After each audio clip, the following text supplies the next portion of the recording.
In ancient Greece, those seeking their fate journeyed to the temple of Apollo at Delphi, where the oracle, the Pythia, spoke in riddles that shaped destinies. Her prophecies could start or end wars, build or topple empires. One day she uttered a peculiar vision, a war sparked by an apple, ended by a horse. The prophecy spread, puzzling all. How could a simple fruit and a horse decide the fate of nations? Yet those who knew the gods understood. In myth, the smallest things cast the longest shadows. The oracle revealed not choices but destinies. Her words a script for mortals and gods alike. The stage was set, and the first act would begin at a wedding feast of the gods. The curtain was rising on an age-defining conflict. Our story opens at the magnificent wedding of Thetis, a sea nymph, and Peleus, a mortal hero. The celebration was unlike any other. Gods and mortals mingled beneath marble columns, laughter and music echoing through the grand halls. Every deity of Olympus was present, their divine presence lending an air of magic and destiny to the occasion. Yet one figure was conspicuously absent: Eris, the goddess of discord. She had not received an invitation, her reputation for sowing chaos preceding her.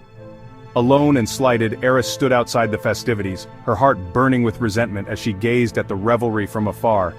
Determined to leave her mark, Eris devised a cunning plan for revenge. She conjured a golden apple, its surface gleaming with an otherworldly light, and inscribed upon it the words, "For the Fairest." With a sly smile she rolled the apple into the heart of the celebration, knowing it would ignite envy and rivalry. The apple came to rest before three powerful goddesses: Hera, queen of the gods; Athena, goddess of wisdom and war; and Aphrodite, goddess of love and beauty. Instantly, a heated dispute erupted among them, each convinced she alone was worthy of the title Fairest.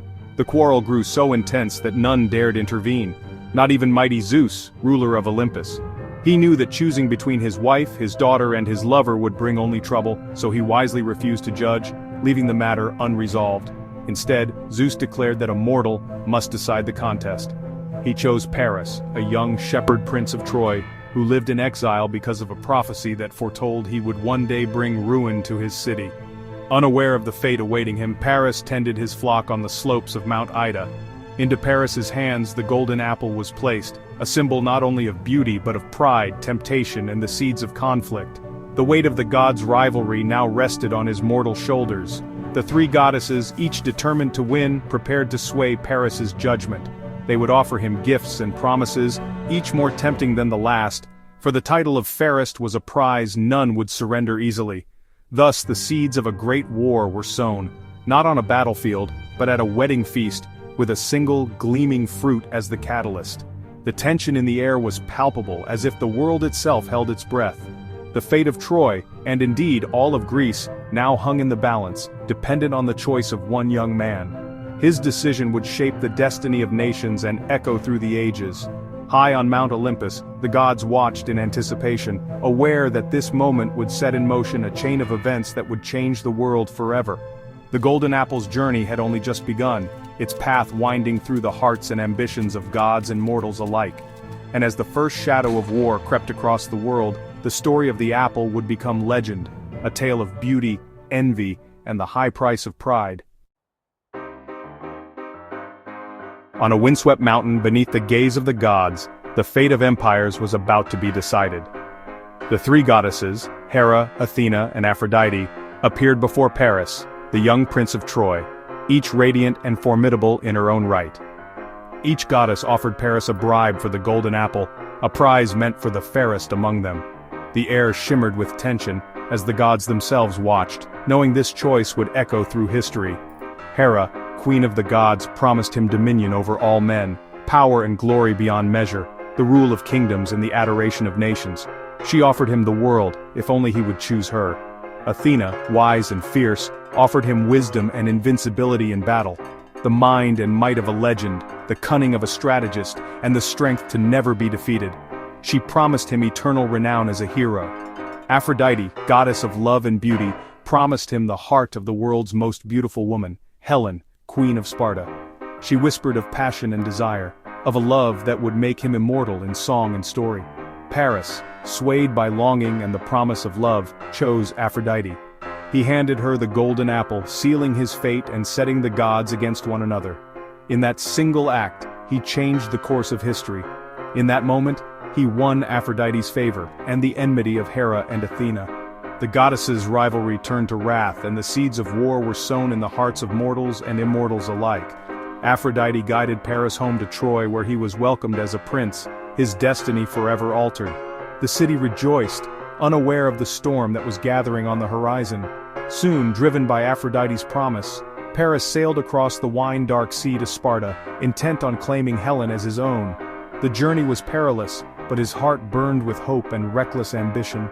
The gods' rivalries had become mortal destinies, their quarrels shaping the lives of men and women far below Olympus. The world teetered on the edge of chaos. Paris's choice would ignite a war that would consume heroes and cities alike. The fires of Troy would burn for years, and legends would be born from the ashes. The prophecy's path was set in motion, and there would be no turning back.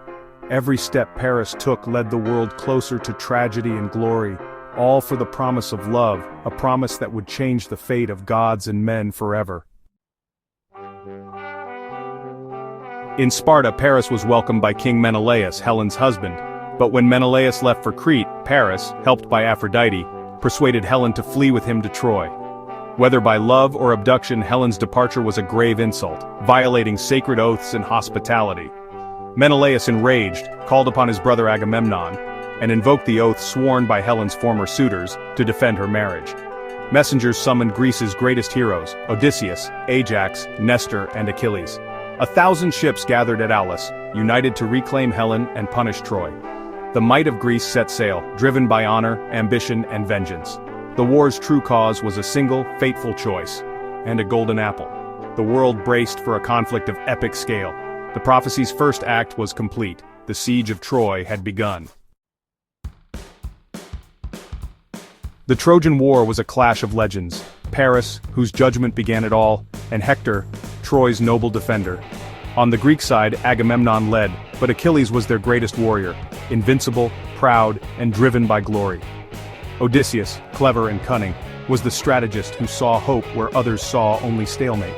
For 10 years, the war raged. Heroes fell, the walls of Troy held, and both sides suffered immense loss.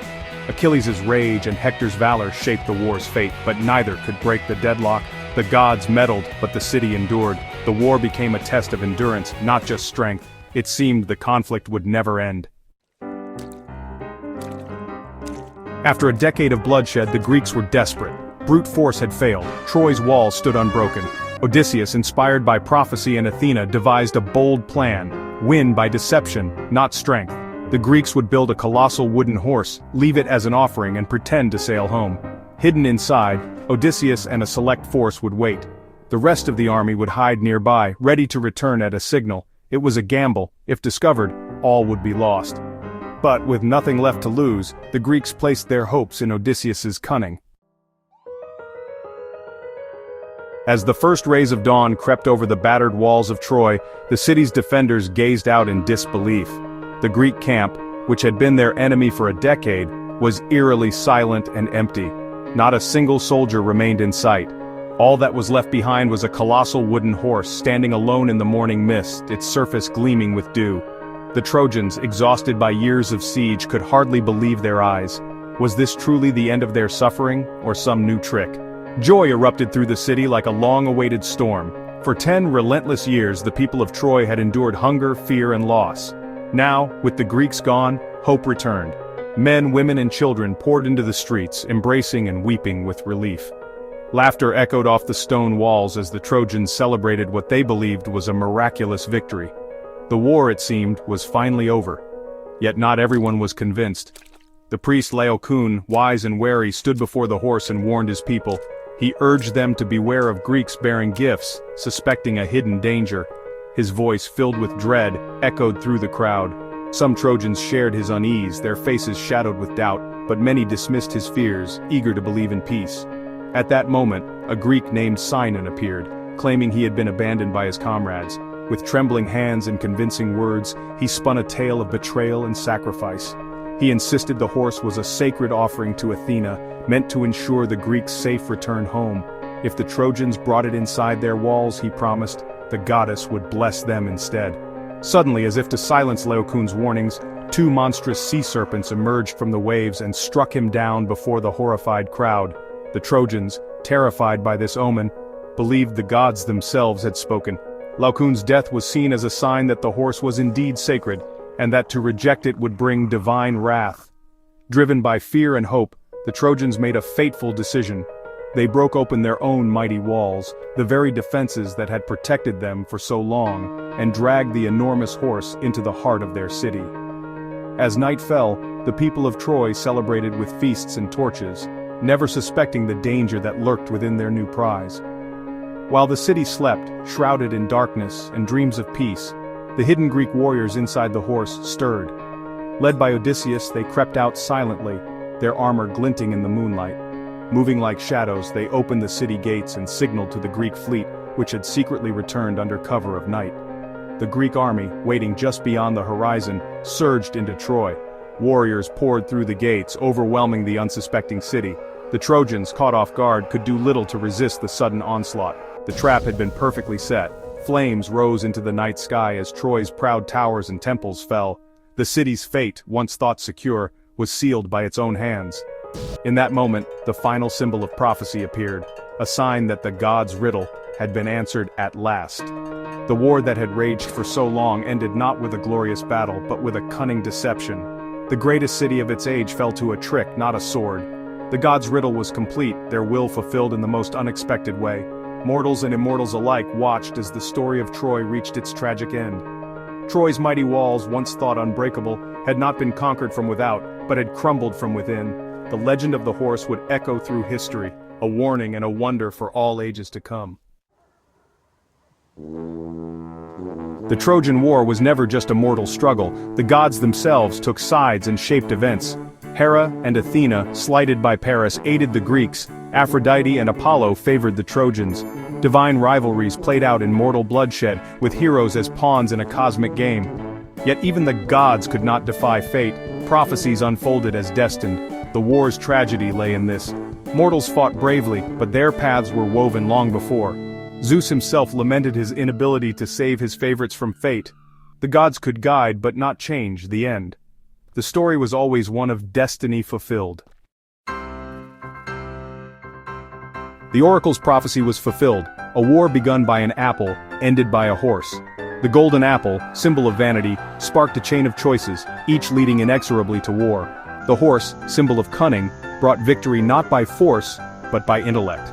The story is a lesson. Small acts of pride and desire can unleash devastation. The gods pulled strings, but mortal choices paved the road to ruin. The apple and the horse, bookends to an epic shaped by human folly and divine will. Wars often start for trivial reasons, and are won by those who think differently. The oracle's riddle captured it all. Beauty divides, cunning conquers. The tale endures as a warning and a wonder. From a single seed, a forest of spears grew and fell.